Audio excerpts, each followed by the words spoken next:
Oro har jendeak ez dauka kontzientzia garbirik Euskal Herriaren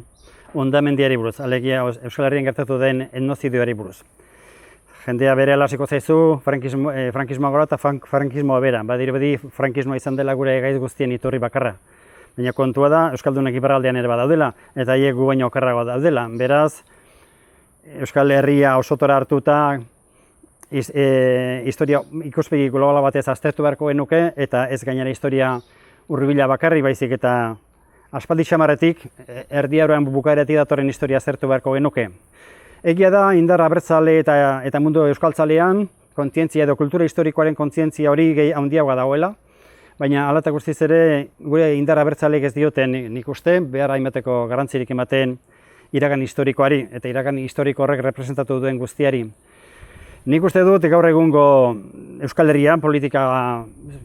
egiteko, benetako politika egiteko, iragan historiko horren kultura behar dugula, alegia atzera begiratu behar dagoela aurrera begiratzeko. Eta hori da zuzen ere, guk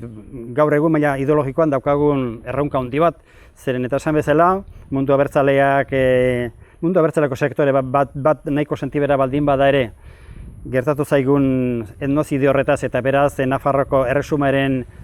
galeraren ondotik gertatu zaigun guztiaz, hala eta guztiz ere esango nuke, oro har gauza kontzientziarik ez, eta gero espezifikoki indar abertzale eta euskaltzalean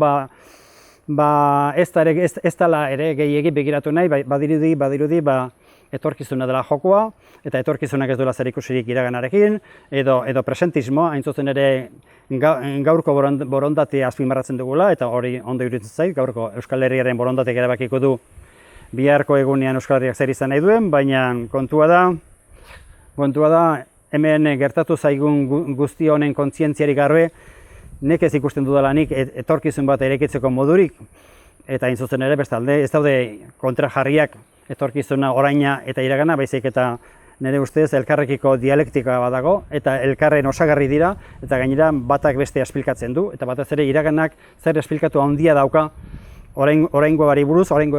eta bide batez baita ere etorkizunari buruz.